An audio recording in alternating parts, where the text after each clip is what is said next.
sports years happen a lot. Sports years are almost like dog years. You can be sharp at 23 and old at 33. It's like dog years, almost like every 7 years. And one of the things that I always remember, now some brought it back to my attention this week, is hearing Michael Jordan at 33 years old talking about a 33-year-old Michael Jordan versus a 23-year-old Michael Jordan. I heard the same conversation this week as it relates to people talking about who that COVID and broke. Michael Jordan said, I'm still Michael Jordan at 33. The same Michael Jordan I was at 23. But I just got to readjust how I go to battle.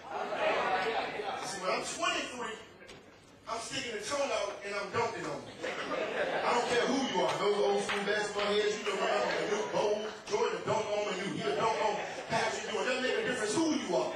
At 23, Jordan's going to he's going to cross you up with a crossover, he's going to go to the rim, stick his tongue out and dunk on you and make a post out of you. But 33-year-old Michael Jordan is not going to do the same thing. 33-year-old Michael Jordan in a Wizards uniform or in a Chicago Bulls uniform is not going to do the same thing. 33-year-old Michael Jordan understands that a basket is still only 2 points. Whether you don't get a shoot from half court, whereas half court is 3-point.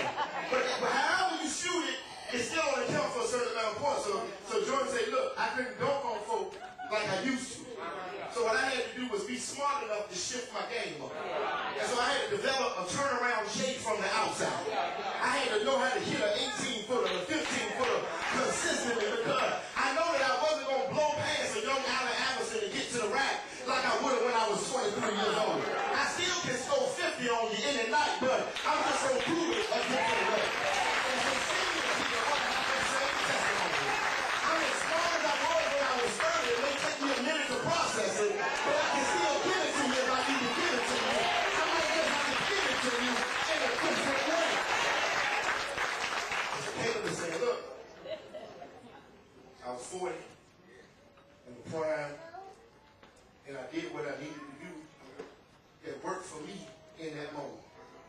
An 85-year-old Caleb wouldn't have been as productive in that situation as a 40-year-old Caleb.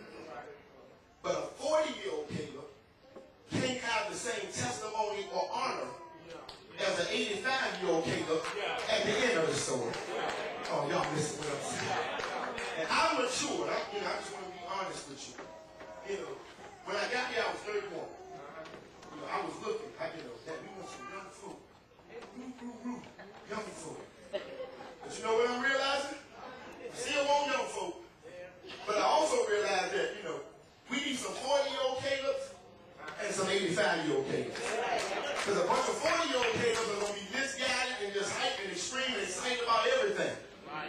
But you need some 85-year-old Calebs to bring some wisdom to the table. And say, you know what? That's a good idea. We tried that back in 72 and it worked for a minute, but you don't need to do that for a long period of time.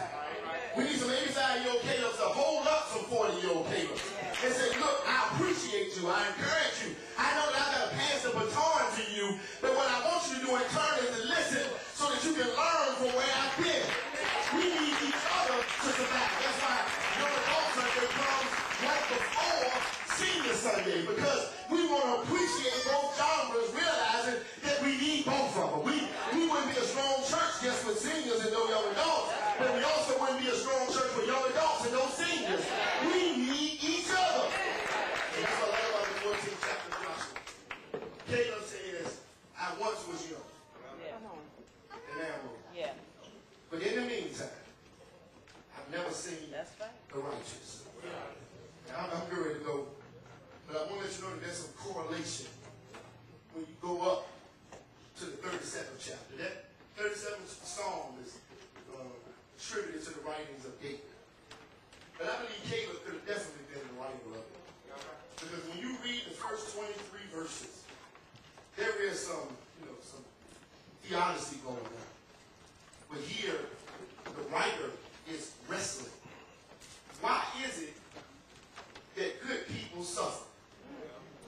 Why is it that folk that ain't about nothing seem to be the ones that do great? That's what that's a whole other sermon. That's what the 37th chapter is about.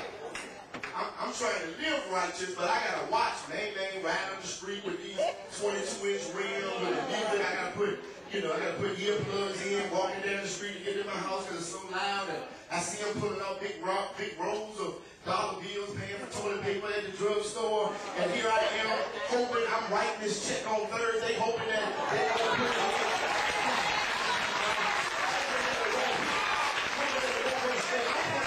They don't bank with the same bank I got. With the same bank I got, and I know I got at least 2 days before I go to do it. And I got to watch these same folks who ain't doing nothing right, who are the wicked, who are hurting their own people, selling drugs to their own people, stealing from their own people. I got to watch them. This is what the 37th Psalm is about. I got to watch them prosper while I'm struggling. And do you know what the 25th verse is all about? Somebody who has wisdom.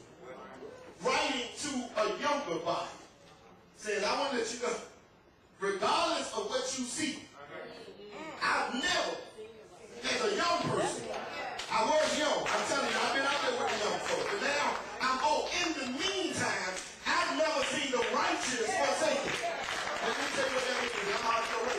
Righteous. Now, it doesn't say I've never seen everybody forsaken. You see, some of us ain't righteous, and that's why you're struggling, because you're not living a righteous lifestyle. Not doing what God wants you to do, and yet you want God to bless you. That's a whole other story. So if that's you, you might as well go need the benediction now and head on out. This word is for the righteous. These are for the folk that are living right, doing what God wants you to do. Just because you're righteous doesn't always mean you will have material blessings to show for it. I've never seen the righteous who say, you know what forsaken means? Forsaken means forgotten. That doesn't mean that you won't struggle. And just because you're righteous, it doesn't mean that you're not going to be broke. Just because you're righteous doesn't mean that you're going to lay in your bed by yourself sometimes. Just because you're righteous doesn't mean that your friends won't turn their backs on you or a job won't come through the way you want it to be. But what it means is the righteous won't be forgotten about. That God won't put more on the righteous than the righteous can bear. So if you're still walking around breathing right now, then guess what? You might as well put a check mark that God is still in the house. Because God is not going to put more on you. God is not going to put more. I'm telling you, the preachers are going to shout off, but that was good right there. Sometimes you want to just thank God that you ain't blowing the brains out. Because that lets you know that God is still there. I don't care what hell you're going through. If you ain't throwing in the towel, that means that God is still on your side. That's it. I was young. Now I'm old. I see that God promised me something. Now I'm here. I want what you want. And I'm going to tell you, I'm not trying to die right now. I really am. If I do, there's nothing I can do about it. I love God.